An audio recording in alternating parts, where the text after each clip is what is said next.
Hi, I'm Andrea. Thank you so much for joining me for this 30-minute yoga practice. I have a yoga mat. If you are without one, find a place in your house that's carpeted, or maybe you've got a rug, a sturdy rug, not one that's going to slip out from underneath you. I just don't want you to do this on something that's too hard or too slick. So hardwood floor, maybe not so much. I have a folded blanket, which is literally the throw blanket from this couch that my dog is sleeping on. And I have 2 yoga blocks, which you could substitute 2 thick books for. Also, feel free to use the things that are in your home, the arm of a couch for some balance, or a wall. There's no shame in being creative and giving yourself what you need. In fact, that really is at the core of yoga practices, is to meet ourselves where we are, to give ourselves a little bit of freedom. We will start in a child's pose. So a few different ways in which you might do child's pose. Bending your knees a lot is called knee flexion, and maybe sitting back on your heels is just not going to happen in those poor knees of yours. So you can always build out your child's pose with a block or your book underneath your head. Reach your arms forward so that you're not really trying to sink your hips towards your heels, although you'll hear that instruction quite often. For some of us, it's better to curl our toes under, and you might even take that throw blanket that you stole from the couch and put it underneath your knees. But I want you to be in a comfortable place, a place that's comfortable enough for us to pause and turn the arrows of attention inward. And a really great pathway to an inward versus distractedly outward turn is to pay attention to our breath. Become fascinated by every inhale and every exhale, if you can, for a moment.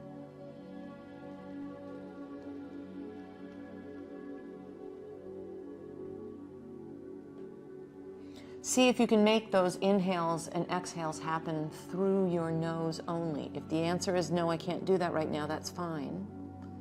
But stay with that awareness.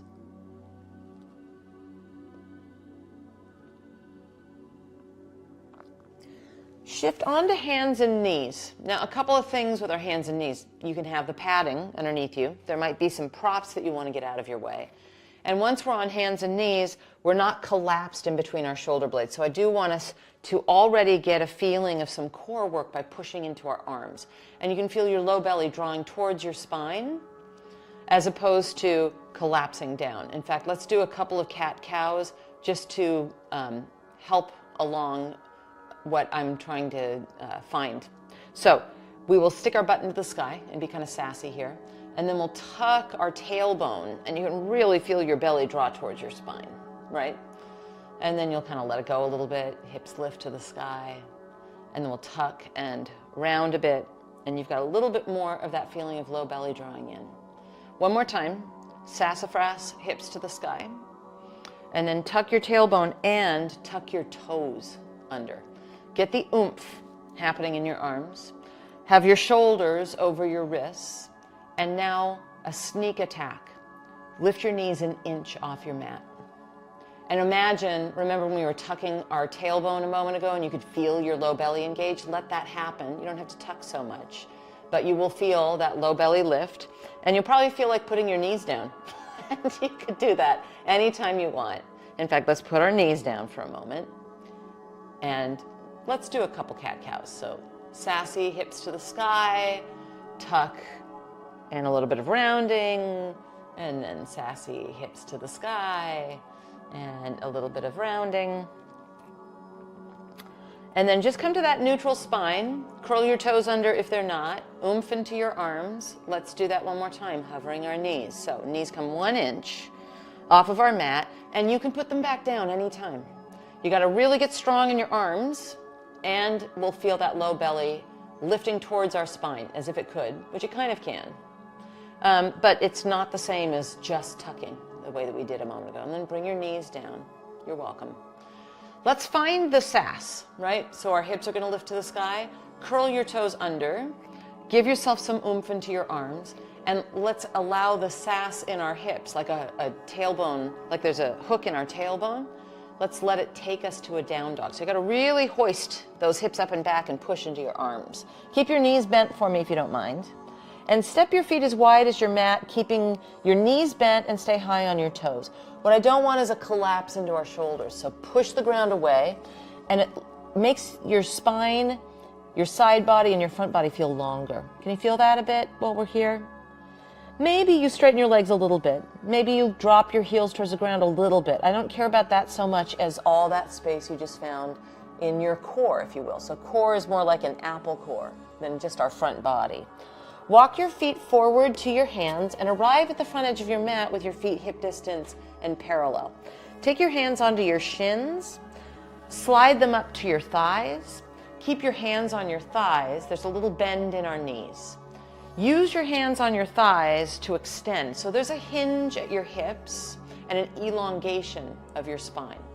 Now we'll fold back in and maybe slide our hands down towards our shins, but let's imagine trying to keep our spine that long, even as we fold. So the objective is not to try to crumble into a deep fold, it's to keep the spaciousness that we just found. Yoga can be deceiving that way. It's not a crumble and trying to get close to the ground, it's an integrity of the alignment that we're seeking. And now let's firm our bellies and come all the way up, V shape, arms to the sky. Pause, arms along your side. So it's not just a flick of our wrist. From your shoulder joint, you can feel your palms turn away from you. And we're actually wearing that core work into our daily life, standing tall. Inhale, arms out and up, thumbs to the sky, a V shape. Exhale, hinge at your hips. You can bend your knees, hands to thighs, or shins, or ankles. Slide your hands up, inhale. Feel the spaciousness. This time, bend your knees as deeply as you need to get your palms flat on the ground, shoulder distance. And then remember the sassy hook in our tailbone? Use that to walk back to down dog. And maybe your feet are hip distance now, or they stay as wide as your mat. We're still bent kneed. Our hips are high, and we're pushing so much that we feel ourselves grow tall. Front body, back body, side body. Now come forward into a plank position, shoulders over wrists. That's an alignment point that we were in not long ago. We're not collapsed into our shoulders. You got to really push. And then the sass in our tailbone takes us back to down dog. Bend your knees, walk forward, feet come hip distance and parallel to your hands. Glide your hands up, inhale. Slide your hands down, exhale. Inhale, rise, reach, thumbs to the sky, a V, and then we stand here in our mountain with our palms facing out. Let's keep flowing. Inhale, arms out and up, thumbs to the sky, V. Exhale, hinge at your hips, hands to thighs or shins or ankles. Slide your hands up, inhale, long spine. Bend your knees, palms flat and parallel. Step back to down dog. Our hips are high. We're pressing a lot into our arms. And then shoulders over wrists here in a plank. And this time, bring your knees down. They're further away in space than when we were hovering our knees. But that same hover knee feeling is true here. Check to make sure you haven't collapsed into your shoulders. And then it's kind of hard to forget that feeling that you got when we hovered our knees. See if you can't find that in your belly, in your core. Continue to push the ground away and feel that strength in your belly as we slowly lower to that very strong belly with our elbows brushing against our ribs. Once we're all the way down here, uncurl your toes and then bring your forearms so that they are parallel to the front edge of your, the long edges of your mat. Traction those elbows towards you. Glide your shoulder blades towards one another while we're here. Lower down.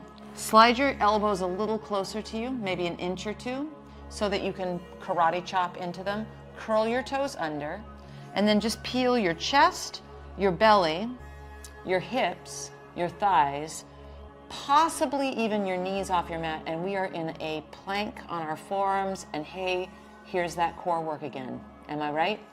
Bring your knees down, and your thighs down, and your hips down. Lower to your belly and slide your hands back. So there's a little moment in Cobra. I want you to press into the tops of your feet and feel your kneecaps lift off your mat. Lower your knees to your mat, curl your toes under, Here's more core work. We'll come to all fours in one chunk. And then we find that sassy hips to the sky down dog. Keep pushing into your arms.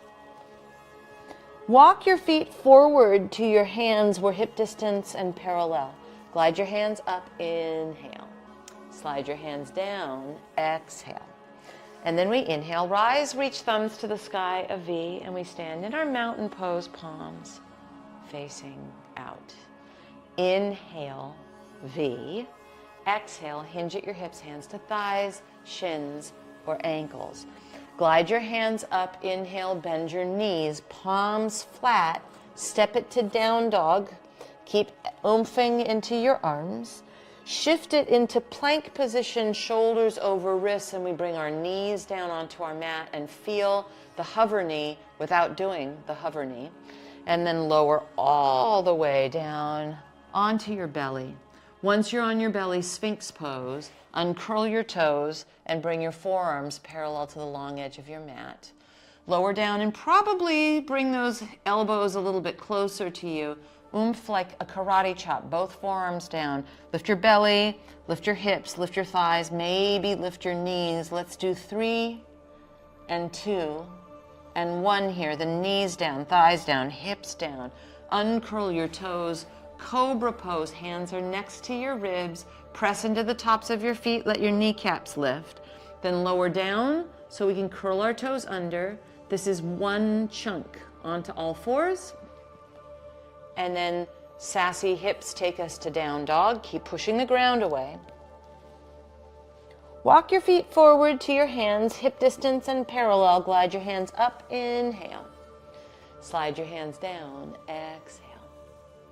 And then we inhale, glide, reach, thumbs to the sky, V, and we stand in our mountain with our palms facing out. We will do that ditty one more time. Inhale, arms out and up, thumbs to the sky, V. Exhale, hinge at your hips and hands to thighs or shins or ankles. Glide your hands up and then bend your knees, palms are flat. We step to down dog. From down dog, shift to plank, shoulders over wrists. Plant your knees down, keep pushing the ground away and lower all the way to your belly. Uncurl your toes, come into Sphinx pose. And then glide your elbows just an inch or two back towards you so you can curl your toes under, oomph into your arms.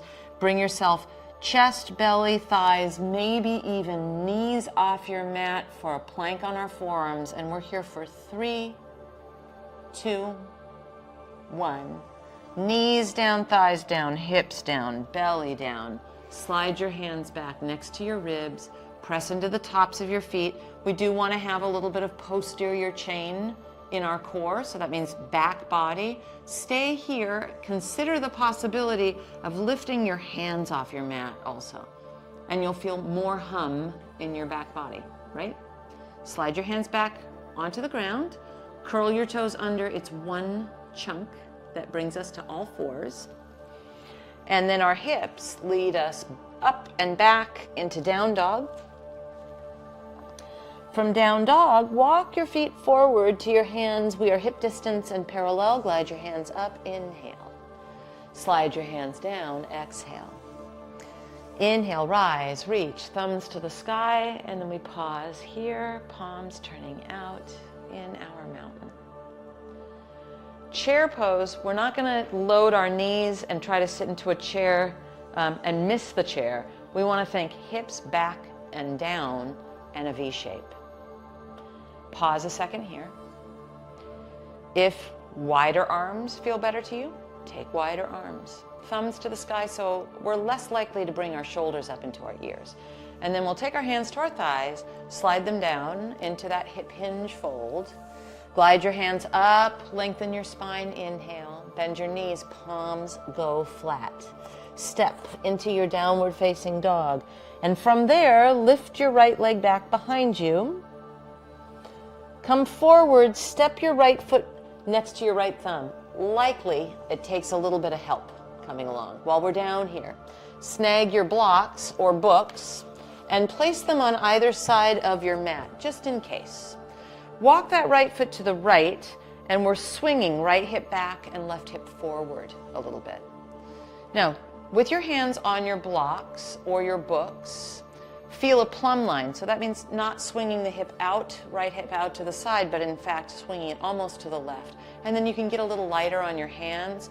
You might even bring your arms alongside you, palms face down, as if you were trying to do Sphinx pose here. And it's tricky to float our torso above that thigh. It requires the core work we found, even in our hover knees. Take your hands back to your blocks, and then step into down dog. So hands come to your mat. Either stay here or bring your knees to your mat and return to child's pose, or join me as we come to a plank position and we bring our knees down. We'll lower slowly all the way to our belly. Uncurl our toes for Sphinx pose. Lower down, slide your elbows closer, curl your toes under, peel chest, belly, hips, thighs, maybe even knees. And we're here for 3 and 2 and 1. Then knees down, thighs down, hips down, belly down. Bring your arms alongside you for cobra. Uncurl your toes, press the tops of your feet down.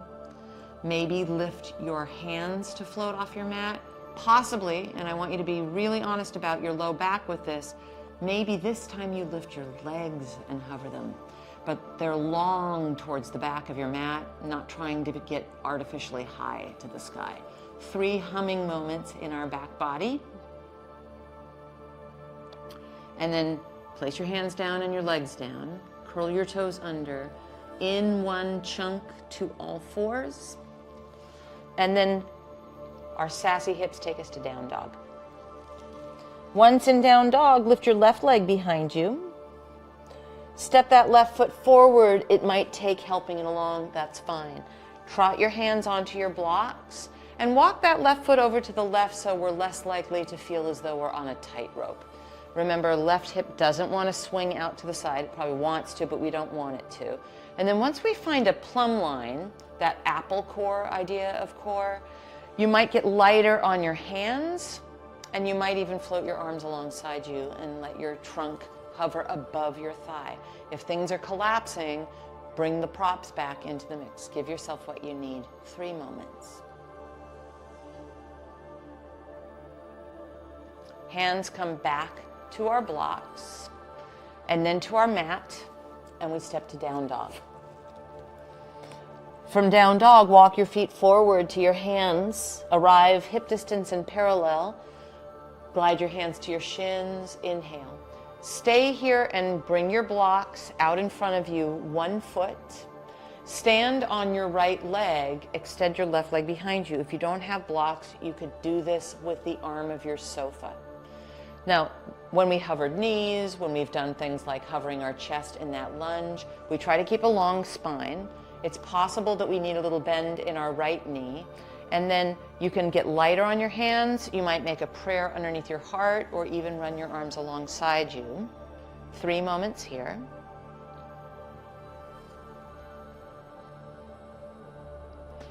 This is tricky, but do your best. And you may want to have your hands on your props.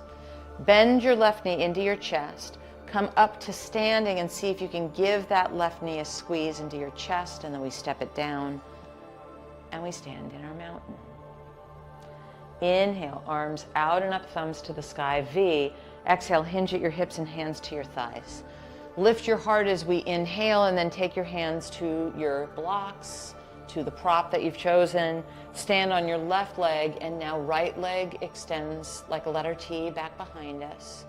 And we'll organize it with the props and with what we're feeling, and one side might be different from the other, and that's fine.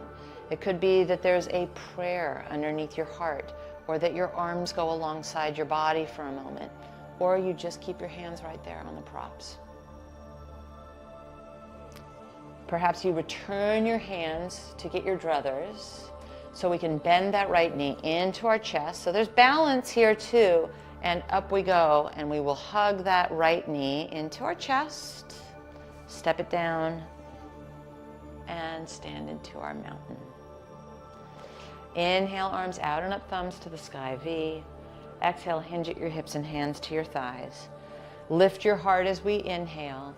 Take your hands to whatever you're using here. Stand on your right leg and extend your left leg behind you. Keep your left hand on your block or the arm of your chair and twist open, right arm to the sky, thumb to the sky. We're using our obliques. Those are our side waist muscles. We want to make sure we make our way into those as well in our core work today. And then unwind and bend that left knee into your chest. See if you can give it a squeeze and come up to standing. And then twist, right hand on the outside of your left thigh, left arm back behind you. Now you might put your left foot on a block for some stability. You could be using your hand on the arm of your chair or even using the wall. Unwind, step it into a chair pose, and then stand into your mountain. Last of our standing stuff. Inhale, arms out and up, thumbs to the sky. Exhale, hinge and hands to thighs. Inhale, lift your heart, take your hands to your block, stand on your left leg and extend that right leg back behind you. We keep our right hand on our block, spin open with our left arm up to the sky. Take a moment. Unwind enough that you can bring your right knee into your chest. Come up to standing, giving it a squeeze, and then we just give one last little twist. Left hand on the outside of your right thigh. Right arm behind you. Do the best that you can. Use whatever you need for stability. Unravel it into a chair, and then hands to your thighs. Lift your heart, inhale. Use your blocks if that's helpful to bring yourself down onto your mat. And once you're on your mat, we will lie down onto our back. And once we're lying on our backs, bend your knees, place your feet hip distance. Take your right ankle on top of your left thigh. Take your left hand behind your head and take your right hand on your left waist. Your elbow stays wide as you exhale, come up and twist a little bit towards that right inner thigh. And then inhale and lie your head and your elbow down. So we exhale and twist towards our right leg. You can kind of nerd out on feeling your side waist work underneath that right hand.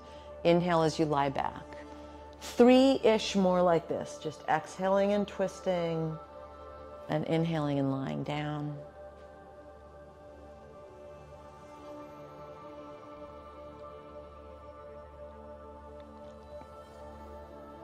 Now the next time you do that twist, let's stay there. So just do your best.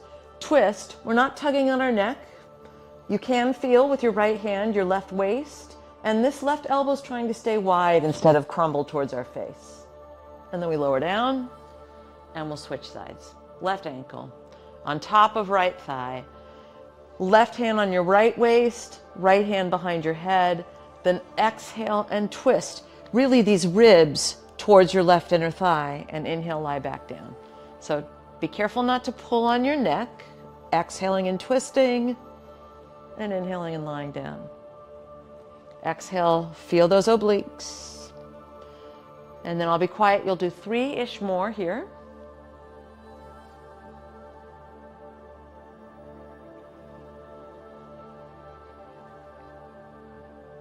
And now we'll twist and stay elbow wide.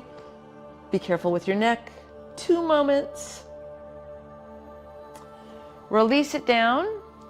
Place your feet on your mat, hip distance. Now scoot your hips to the right.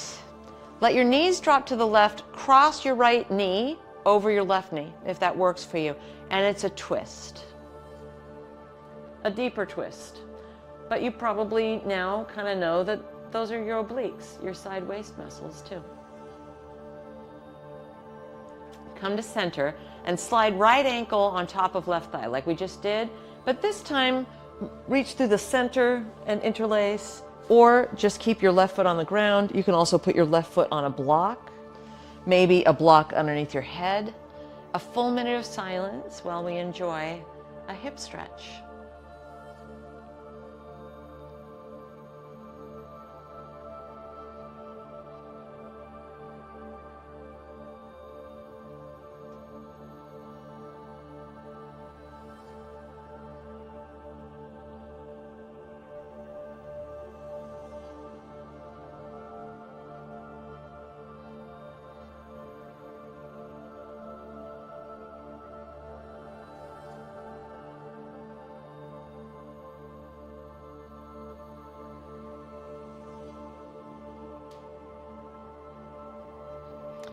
And then release your feet on your mat. Scoot your hips to the left. Let your knees drop to the right. Cross your left knee over your right knee, if that can help happen in your body. And then we will take our twist here.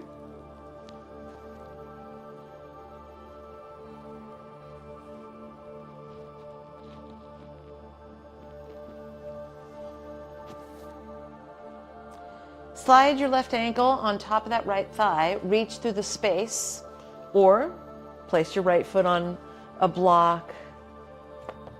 Maybe your head on a block.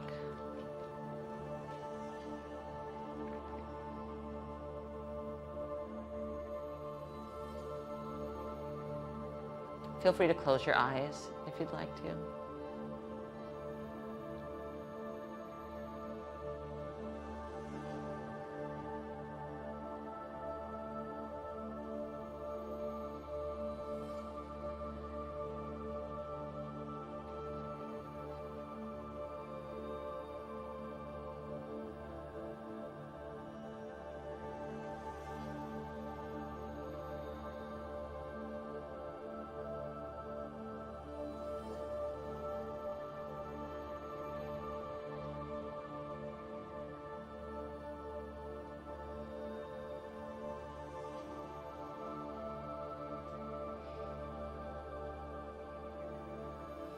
And now release both of your feet onto your mat and walk your feet as wide as your mat.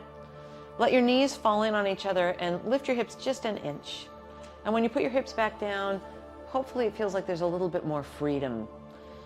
Slide your shoulder blades towards each other so they're flat on your back. And then you might stay here, or you can straighten one leg and then the other. But it is our Shavasana final meditation. You can close your eyes, cover your body. 2 minutes of silence as we rest and digest.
You're welcome to stay here in Shavasana final meditation as long as you'd like. If it's time, give yourself a stretch, collect your knees into your chest, roll to either side. Come up to any comfortable way to sit. That includes sitting on a prop, like on your block or your bolster, like that could be a cushion from your couch, and then palms up or down. And then notice what you notice. That shift that happens when we take time for self-care.